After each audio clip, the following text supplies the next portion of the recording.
SC వర్గీకరణ విషయంపై supreme court తీర్పు హర్షణీయం. రాష్ట్ర ప్రభుత్వం వెంటనే చట్టబద్ధత కల్పించాలి. పందిటి సుబ్బయ్య మాదిగ డిమాండ్. నెల్లూరు ఎస్సీ వర్గీకరణ విషయంపై సుప్రీంకోర్టు ఇచ్చిన తీర్పునకు అనుగుణంగా గురువారం సాయంత్రం స్థానిక అంబేద్కర్ విగ్రహం వద్ద పందిటి సుబ్బయ్య ఆధ్వర్యంలో బాణాసంచ పేల్చి స్వీట్లు పంచుకున్నారు. అనంతరం అంబేద్కర్ విగ్రహానికి పూలమాలలు వేసి సంబరాలు జరుపుకున్నారు. సుప్రీంకోర్టు ఇచ్చిన తీర్పుతో రాష్ట్రంలోని మాదిగ జాతి బిడ్డలు సంబరాలలో మునిగిపోయారు. అనంతరం పందిటి సుబ్బయ్య మాట్లాడుతూ, రాష్ట్రంలో భారతదేశంలోనే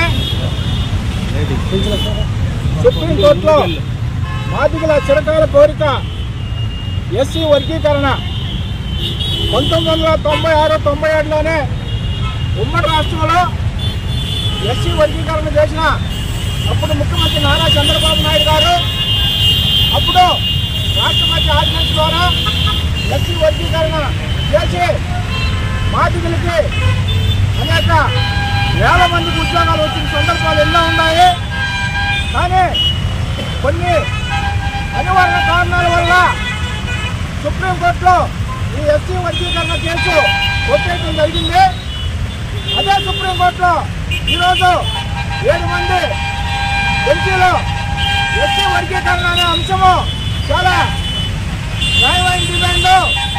దాన్ని ఏ రాష్ట్ర ప్రభుత్వం పరిధిలో ఆ రాష్ట్రాలు చేసుకోవచ్చు అనే విధంగా ఈరోజు సుప్రీంకోర్టు ఈ వర్గీకరణ తీర్పుతో చాలా సంతోషకరమైన విషయం.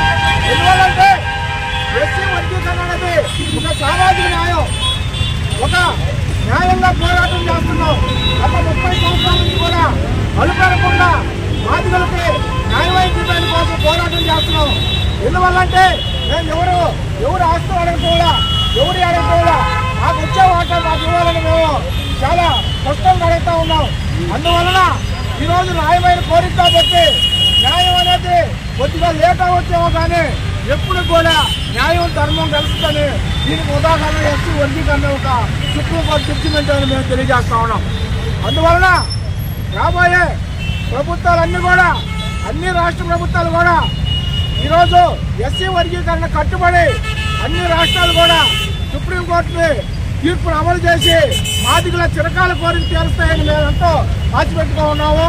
ఇమ్మీడియట్లుగా ఈరోజు ఈ సుప్రీంకోర్టు తీర్పు చూసి తెలంగాణ ముఖ్యమంత్రి రేవంత్ రెడ్డి గారు, అదేవిధంగా ఆంధ్రప్రదేశ్ ముఖ్యమంత్రి నారా చంద్రబాబు నాయుడు గారు స్పందించి ఇది చాలా న్యాయమైన కోరిక, మాదిగలకి చాలా న్యాయమైన కోరిక కాబట్టి దీని మీద ఇప్పుడే ఇమ్మీడియట్గా దీన్ని అమలు చేస్తామని ఈరోజు ప్రశ్నలో కూడా వాళ్ళకి తెలియజేయటం అది మాదిగలకి చాలా సంతోషకరమైన వార్తగా మేము అందరం భావించి మాదిగలు ఎవరు కూడా ఒక్కసారి మేలు చేస్తే ఆ మేలు చచ్చిపోయిన దాకా కూడా మర్చిపోరు. ఆ విధంగా చంద్రబాబు నాయుడు 1996-97లో ఎస్సీ వర్గీకరణ చేశాడు కాబట్టి ఈ రోజు కూడా మాదిగల ఓటు బ్యాంకు ఒక తెలుగుదేశం పార్టీకే మాదిగల ఓటు బ్యాంకు ఉన్నాయని మనం తెలియజేయాల్సిన అవసరం ఎంతో ఉందని తెలియజేస్తా ఉన్నాం. మాదిగలకి ఏ రోజు ఎవరు సహాయం చేసినా కూడా ఆ సహాయాన్ని కృతజ్ఞతగా భావించి వాళ్ళందరికీ కూడా మేలు చేసే విధంగా కూడా మాదిగలు ఎప్పుడు కూడా కట్టుబడి ఉంటారని మేము తెలియజేస్తూ ఈ సుప్రీంకోర్టు తీర్పుని స్వాగతిస్తూ రాబోయే రోజుల్లో మాదిగలందరికీ మేలు జరగాలని ఆశిస్తూ కోరుకుంటారు. రవీంద్ర మాది ఎస్సీ కమిషన్ మెంబర్.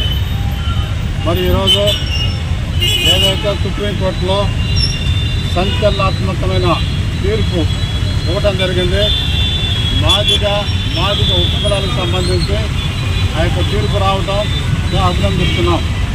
ఈ యొక్క తీర్పు రావడానికి ప్రధానమైనది డాక్టర్ బాబాసాహెబ్ రాసిన రాజ్యాంగం హక్కుల ప్రకారం మాత్రమే సుప్రీంకోర్టు ఈరోజు తీర్పు రావడం జరిగింది.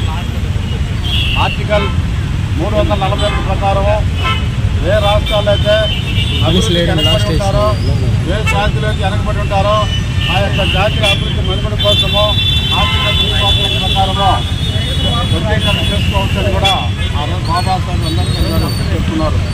మరి ఈరోజు విస్తృత విచారణలో సుప్రీంకోర్టు 7 న్యాయమూర్తులతో తీర్పు ఇవ్వడం జరిగింది. అందులో 6 న్యాయమూర్తులు మెజార్టీ దిశగా వాళ్ళ అంగీకారం తెలియజేయడం జరిగింది. ఆ క్రమంలో ఈరోజు ఏపీసీడీ వర్గీకరణకు అనుకూలమని చెప్పి ఈరోజు తీర్పు రావడం జరిగింది. మరి ఆ యొక్క తీర్పులో కూడా ఆ రాష్ట్రాల పరిధిలో ఎక్కడైతే బ్యాక్వర్డ్కి వెనకబడి ఉంటారో వాళ్ళు అభివృద్ధి చేసుకుని ముందుకు వెళ్ళాలంటే ఏ దేశాలు అవసరం కాబట్టి ఆ పంట రాష్ట్రాల్లో ఇంప్లిమెంటేషన్ చేసుకోవాలని ఇచ్చింది. మరి అదేవిధంగా అన్ని రాష్ట్రాలు కూడా ఇంప్లిమెంటేషన్ జరగాలంటే ఇది పార్లమెంట్లో చట్టబద్ధత అవ్వాలి. పార్లమెంట్లో చట్టబద్ధత చేసి ప్రతి రాష్ట్రాలు కూడా ఈ యొక్క వర్గీకరణ అమలు చేసే విధంగా డైరెక్ట్ ఇచ్చేటట్టే అన్ని రాష్ట్రాలు కూడా అమలు పరుస్తాయి.